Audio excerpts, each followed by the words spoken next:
faire simple, j'ai grandi avec la mer, classique, hein, comme beaucoup de Finistériens attachés à la mer, c'est-à-dire à passer une partie de l'année, tous les étés, sur les plages, du matin jusqu'au soir, à jouer dans l'eau, où la mer devient une vraie drogue, et d'être dans l'eau, un besoin vital, d'être tout le temps, vraiment, tout le temps dans l'eau, mais de manière quasiment obsessionnelle.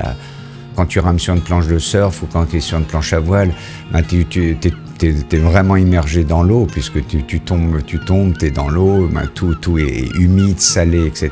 Donc t'as forcément ces odeurs, ces impressions d'algues, de sel, tout est salé, ta peau est salée, ta bouche est salée, avec le ressac, les vagues, des odeurs, c'est un mélange d'algues, presque de sable, de cailloux, donc t'es complètement immergé dedans, et quand tu reviens chez toi, c'est pareil, tes vêtements, ta combinaison, ta voiture, il y a tout qui a ce côté un peu coquillage, algues, eau salée, iodée, et qui est transporté aussi beaucoup par le vent, puisque en fonction de l'orientation du vent, on a dit les odeurs, on a cette odeur de la mer ou pas qui vient encore plus directement.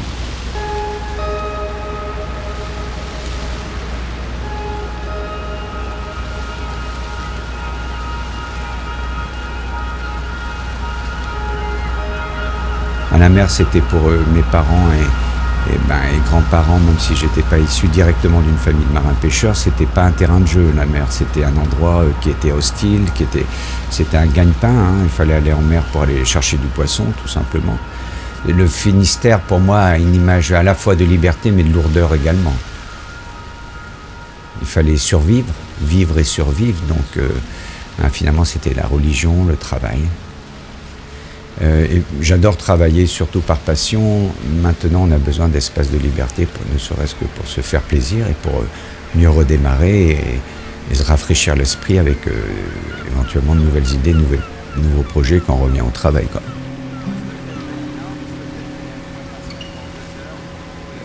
En fait, je pense que c'est un petit peu comme des vagues, mais des vagues qu'on ressent, mais qui ne sont pas... Comment dire ? On me pose souvent la question, pourquoi le sushi ? Et en fait, j'ai envie de dire, c'est un peu comme c'est des images que vous avez. C'est un peu comme si j'avais des sortes d'images, un peu comme, je ne vais pas dire des images de radiologue, vous savez, on les met sur ces lampes-là, et on va voir un petit peu en transparence. C'est l'anatomie, et là j'avais comme des images, c'est pas hyper clair, mais en même temps c'était assez parlant, de sushi. Et alors ça venait quand je lisais ou je voyais un article sur le sushi, mais il y avait vraiment comme un appel naturel vers le sushi, et je me disais, mais il faut que je fasse ça, ça m'attire. Donc créer ma société, mais avec quelque chose, c'était quand même un méli-mélo de plein de choses, hein. L'Asie m'a tiré, le monde du thé m'a tiré, le monde de la céramique m'a tiré. En tout cas, il fallait que j'aille vers la finesse, quelque chose d'esthétique et de beau, et d'artisanal.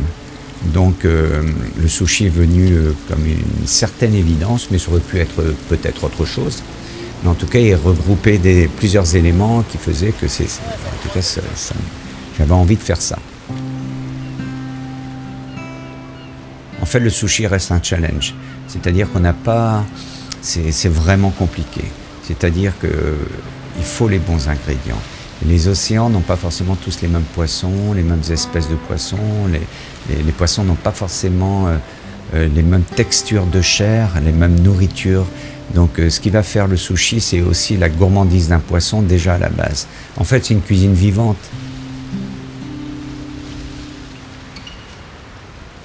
Je commence à comprendre les poissons ici au bout de 17 ans, et de savoir quelles espèces de poissons seraient intéressantes en sushi, parce que tout n'est pas intéressant.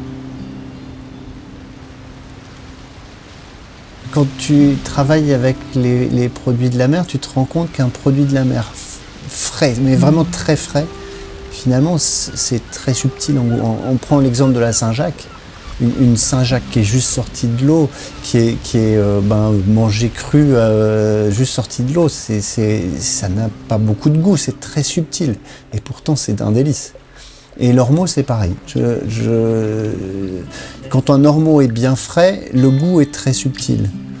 Mais en même temps, il a un goût bien à lui et qui va me faire saliver. Donc c'est pas quelque chose d'anodin et aujourd'hui je peux pas, j'ai beaucoup de mal à manger un ormeau qui aura maturé au frais pendant quelques jours. J'y arrive plus aujourd'hui. Je trouve que c'est pas le goût que je cherche sur un ormeau. Je préfère mon ormeau juste sorti de l'eau. L'ormeau est venu assez rapidement, même très rapidement et naturellement, avant même l'ouverture du restaurant, parce que déjà je cherchais des produits.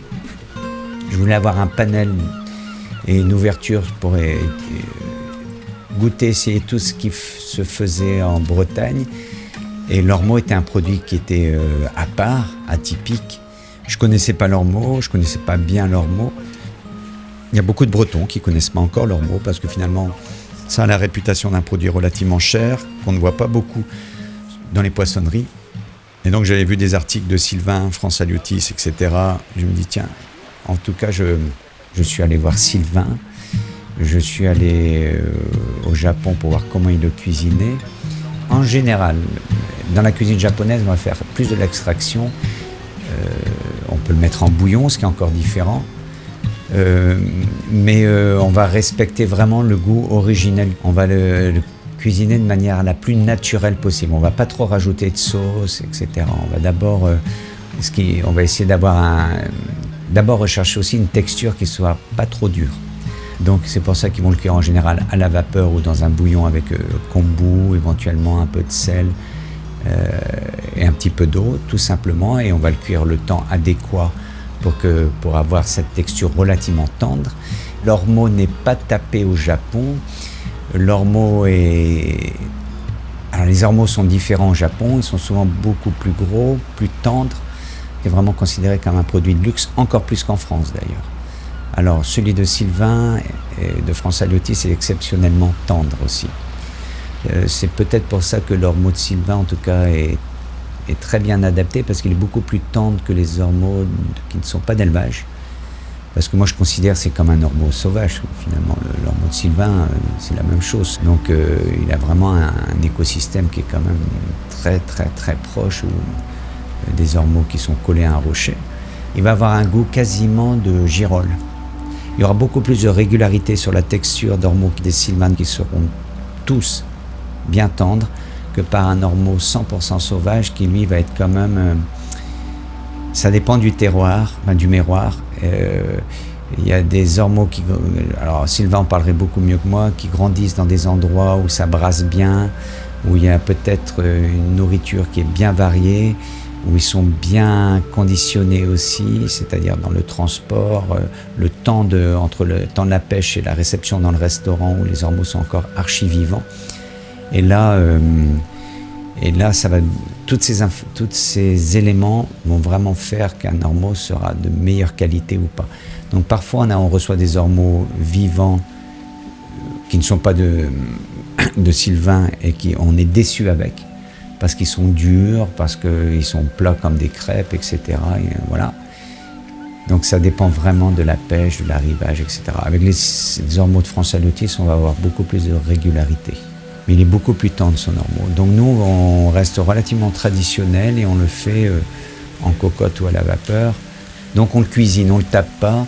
Il faut avoir une qualité exceptionnelle d'ormeau, bien vivant, bien frais. On ne le laisse pas rassir au frigo, parce que il va se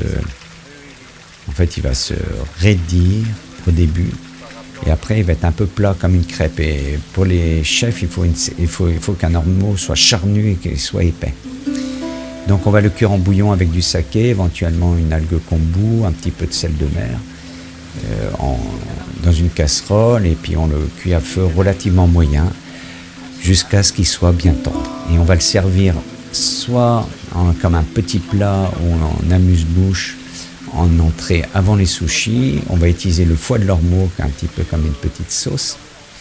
Et on peut le servir également en sushi, en nigiri sushi, donc sur du riz.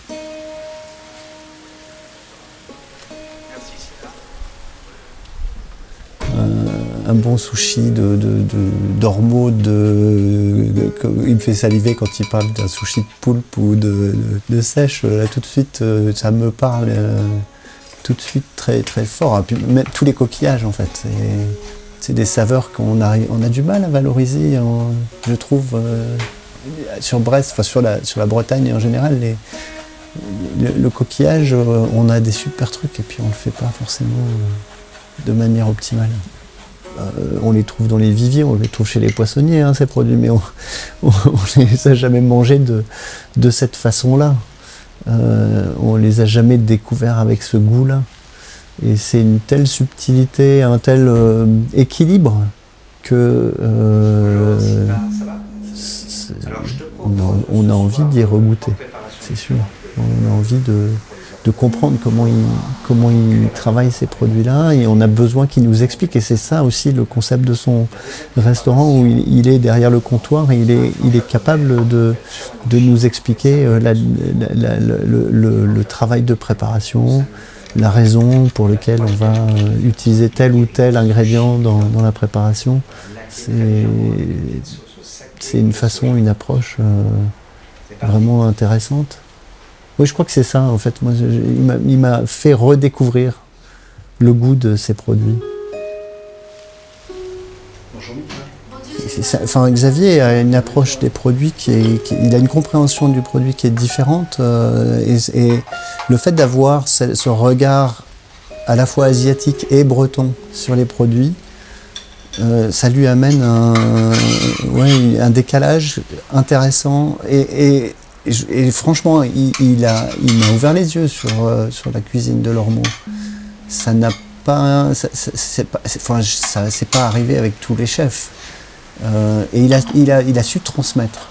Ça aussi, c'est quelque chose qui me paraît important. C'est-à-dire qu'il a su m'expliquer comment il cuisinait Lormeaux. Il n'a pas gardé de secret et il a su partager ces informations-là, de nous expliquer, de comparer un Lormeaux sauvage, un Lormeaux d'élevage. On a des goûts très subtils et il est capable d'analyser ces choses-là. Et je pense que c'est des gens comme Xavier qui nous ont permis de prendre confiance en nous, parce qu'ils nous ont permis de comprendre ce qu'on avait, en nous trouvant aussi des façons de le cuisiner qui étaient originales. J'ai toujours bien aimé échanger avec Xavier dès qu'il s'agissait de qualité ou des idées sur les produits. Il a toujours été vachement attentif.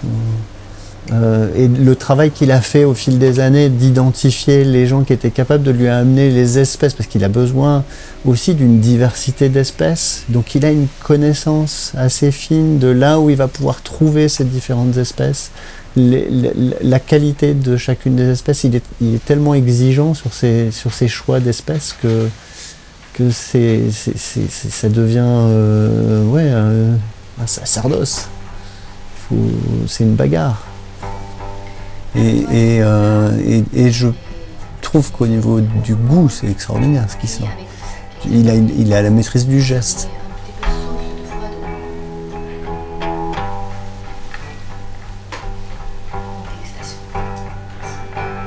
On donne sa vie dans chaque sushi et dans chaque geste. C'est toute sa vie on est vraiment, quand je dis sa vie, on est là, quoi. C'est pour chaque pièce, c'est pas un plat du jour, avec tout le respect que je dois, où un chef peut mettre toute sa vie dans un plat du jour également, mais là, on a peut-être 20 dégustations entre le démarrage du menu et la fin du menu.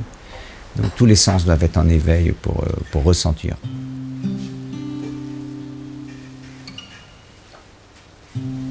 Il faut un certain état d'esprit pour pouvoir rentrer dans les saveurs et au moins écouter les saveurs. Mais en tout cas, il faut de l'écoute.